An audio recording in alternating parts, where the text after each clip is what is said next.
round 2 of the revolution. So anyway, I've put together a website for this whole subject. DraftScience presents physics, the do-over. Like that. It's the photons, stupid. Anyway, playing off the economy, stupid Clinton line. Yeah, it's all photons, and somewhere, in the 1900s, Einstein, the rest, quantum mechanics, this conversation got broken, and people lost sight of, in my opinion, what's really going on. The simple explanation that it's all photons, the entire everything, matter, everything. It's all photons, and they're just building blocks like Legos, and this is what you get. You can make very complicated things out of these Legos, these little pieces, just merely trapping them in circumstances. So everything is moving the speed of light, technically. Everything is made out of pieces that are moving the speed of light. They're just moving the speed of light in closed spirals or circles. Anyway, and and so that's the universe. The universe is photons. So there's photons and then there's nothing. And time dilation can be explained.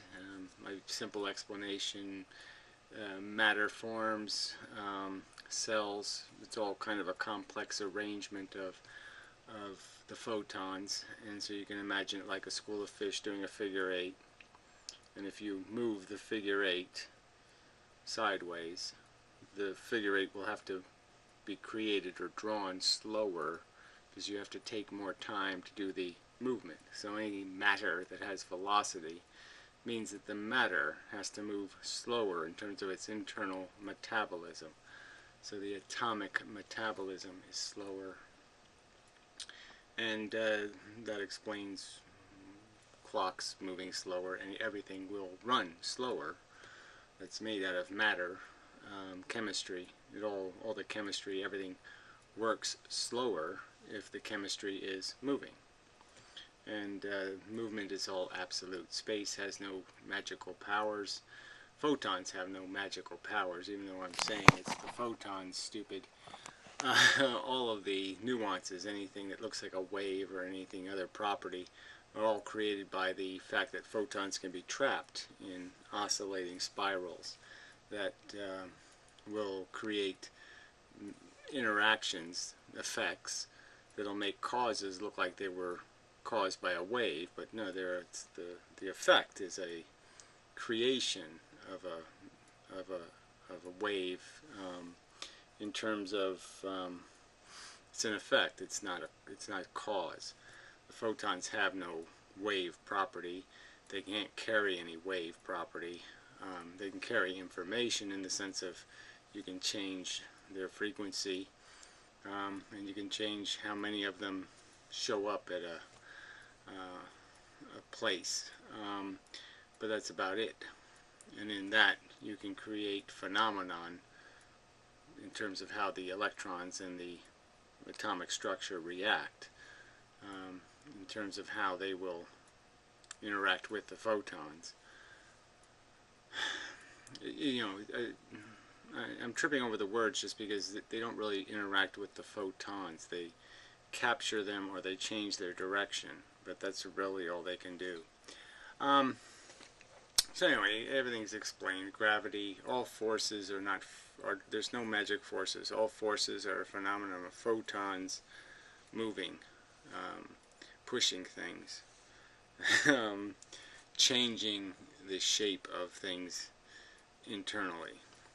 When we're moved by gravity, it's not that gravity is pushing us, it's that gravity is changing us. It's changing all of the rotation of all of the, not all of them of course, but a significant percentage, a sufficient percentage to cause movement. It doesn't take many, but you can just imagine it's like a bunch of bicycle tires that have a certain amount of centrifugal momentum.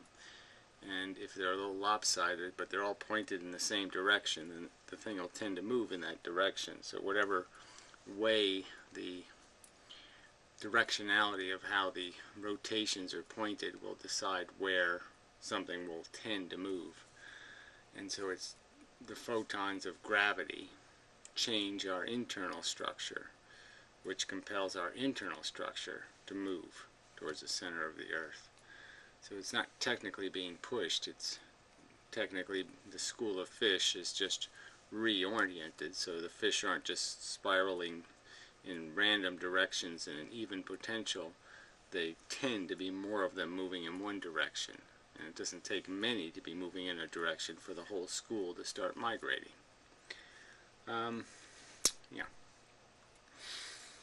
So magnetism, gravity, all these things are made of the same thing. It's all photons. And there's a subtle difference between gravity and magnetism. I have explained in previous videos. I'll explain again, and hopefully better illustrations. We'll see. Hopefully that's what will happen.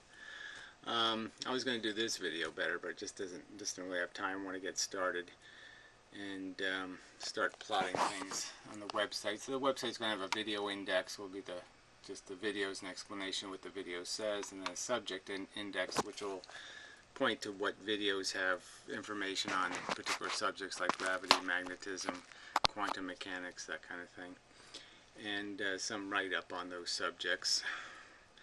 Of course, there'll still be links to the older previous videos, and there'll be just a refinement of the content as I move along. And so I'll just start with the basic idea.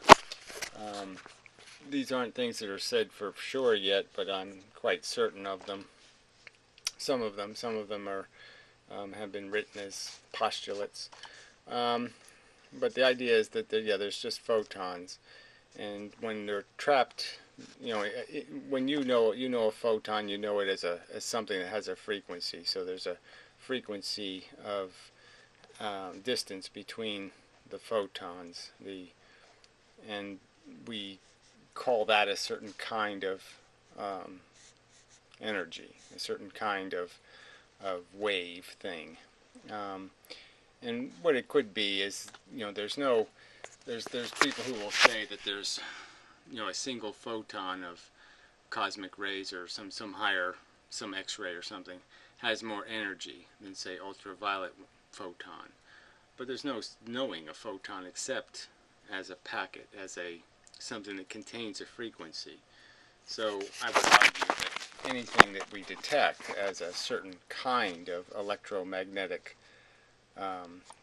particle is something that's coming in a pair at minimum. And it could be 5 or 6 or 10 of these things in a row, and then another 5 or 6 or 10 of them are very similarly produced. So they're probably produced in blobs of certain amounts. And our eye interprets them. Certain ones it recognizes, certain ones it doesn't. So it doesn't see the infrared ones that are hitting my eye all the time. The ultraviolet ones, it doesn't see them. The X-rays, whatever else is bouncing around, the microwaves, the radio waves, it doesn't see any of those photons. It doesn't recognize them. It doesn't react to them.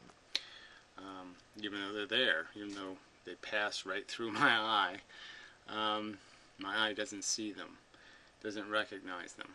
And so the atoms themselves are selective in what they both produce and what they will react to, what they'll create a reaction to. But it's all the same photons, they're just in different spacing. So the frequency is a key concept, but there is no wave function. This is all there is. There's just distance between photons. They're all the same, whether it be a radio wave, whether it be radio or ultraviolet light or X-rays. It just doesn't matter. It's all the same photons. They're just packed more tightly. For the higher, for the ultraviolet light is packed almost twice as tightly as, say, infrared. And but that's the only difference between the two, is how much in a given amount of time, how many photons. So the key function is the structure of the atom, and it's got these internal particles, neutrons, protons, whatever quarks and gluons and whatever else they come up with. But the key component is the electron, and I would argue that the standard model of these rings is probably inaccurate, but it's good enough for gaining an understanding of the fact that these things are connected. I'm tending to think that the way they're connected is interconnected rings, this going out this way. So theoretically, maybe getting smaller as they go further out too, as they get more and more dense. The further you go from the nucleus, the more electrons are able to be held. So you could argue that the smaller the electron, the more you could pack into being connected without them disrupting each other. But the idea would be is that a photon comes in, and depending on the size of the electron it hits, so I would argue that the electron has no frequency, that all the photons are smashed together, and that what's happening is that when a photon or energy comes into an electron, if it comes in a high enough frequency, meaning that it gets bombardments in succession, it causes a disruption in the electron that can free it from its bond, so it can break this connection of these rings, which would break it and release another photon of some other energy, or it can just break free a piece and change the size of this electron, would get bigger, like a photon, a string of photons comes in, 3 photons come in, 1 photon goes out to enlarge the electron, and as that electron goes small again, it would release more energy, in terms of more photons.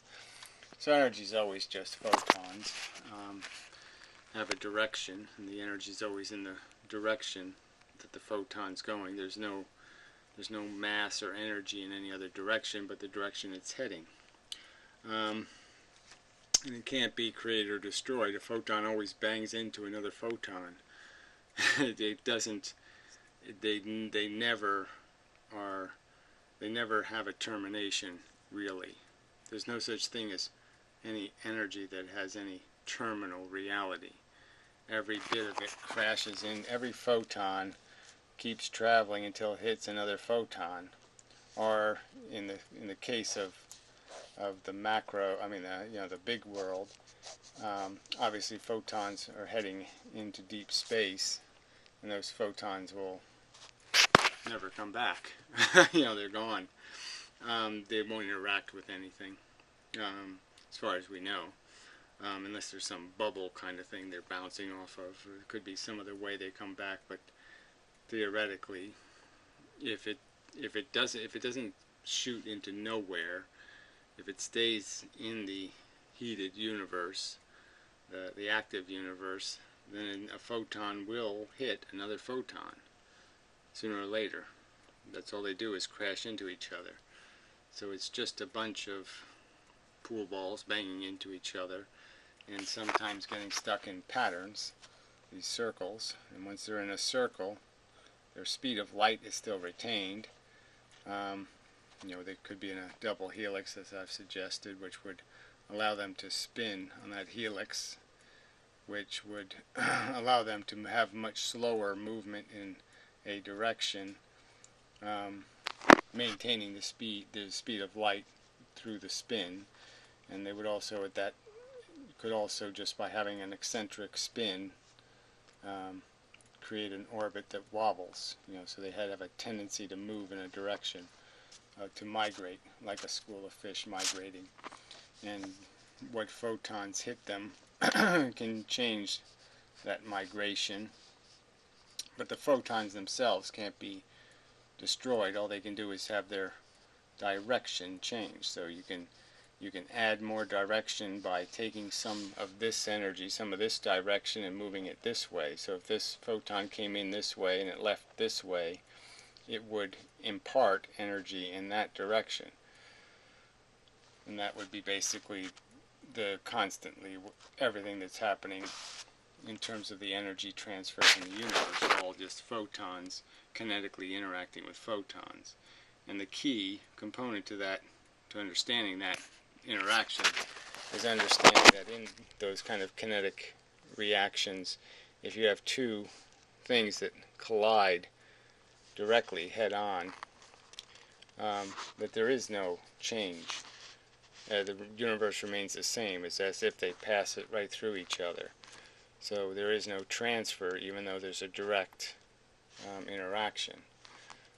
Obviously the same is true for if you're chasing a photon moving this way and you're chasing it moving the same direction, you'll never hit it because they're both moving the speed of light. So it's only these interactions where there can be, where there is a directional difference at impact that can create the new circumstance after impact. And the circumstance would involve not single photons anymore, but entire chains of photons that have their own kind of momentum, their own kind of wobble or spiral, and that wobble and spiral is going to be changed based on what photons interact and coming from what direction.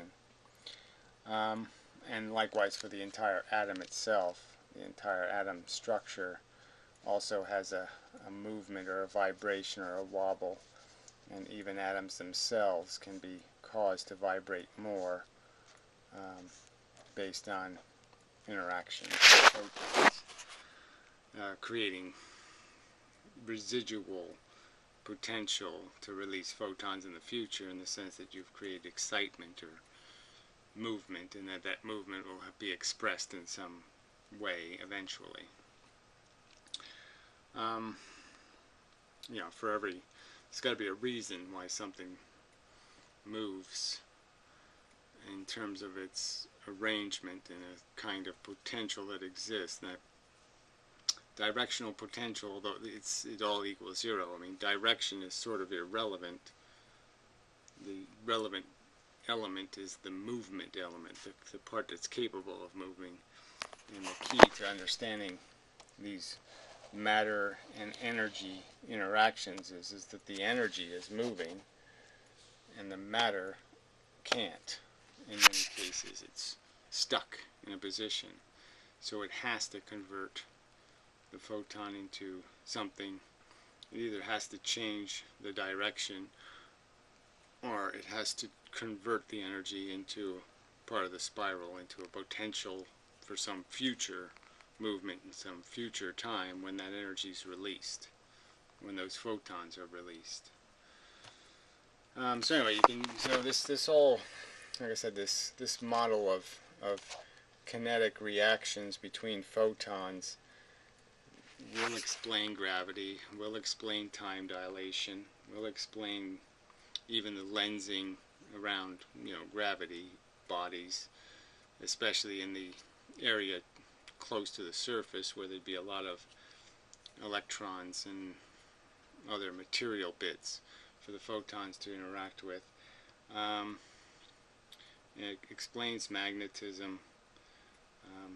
It does unify all the physics to just stay connected to photons, and just to find a force and then find how the photons are causing it.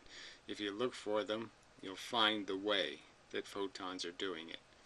If you have a phenomenon you don't understand, follow the photons, and you'll understand the phenomenon. And they don't do that with things like the two-slit experiment, and they just take a buy on recognizing that the photons are altered in terms of creating the randomness of their possible end destination, that there's already an effect imposed on them, a filtering that takes place. They call that Newton's rings, in terms of optically creating difference in intensity, and then the slits themselves create surface areas that the photons will interact with. Photons don't interact with matter. Photons interact with the photons that are making up the matter. So they're absorbed and readmitted. One photon goes in, a different photon comes out. Often. Maybe always. There's no such thing as a pure reflection of a photon. This may be a truth. There's no such thing as a pure reflection. All photons are absorbed and readmitted. In some sense or another, the kinetic activity is always with elements of an electron, not matter. And whatever condition the electron's in will decide the new direction of the photon, which explains quantum mechanics. Yeah, so that's probably enough in terms of covering the basics. So it's just all energy is photons, and the rest of it is just subtle changes in their direction, grouping them together and having them in shapes or configurations that are vulnerable to vibrations or disruptions at certain regular intervals will cause them to not fall down. It's just like I could poke something with this pen. And if I poke it once, it doesn't tip over. And if I poke it twice, but I poke it slowly, it doesn't tip over because it has time to come back to its gravity. But if I poke it twice real fast, then it goes to the tipping point and it knocks the thing over. It's that kind of idea.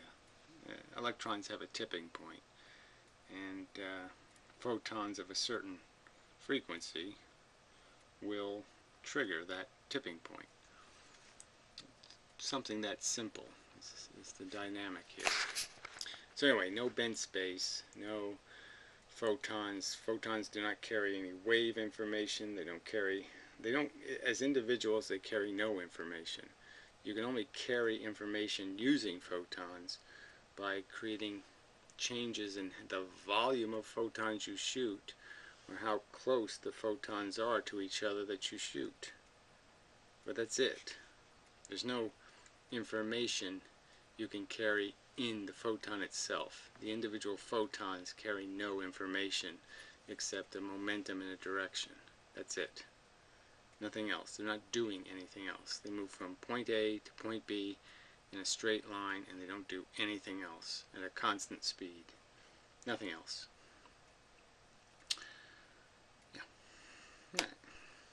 So we'll call that episode 1, and we'll try to deal with the individual subjects. So gravity first, then magnetism, I guess. So there's the big ones, and then we can deal with the superfluous other issues that show up. Yeah. So, till next time.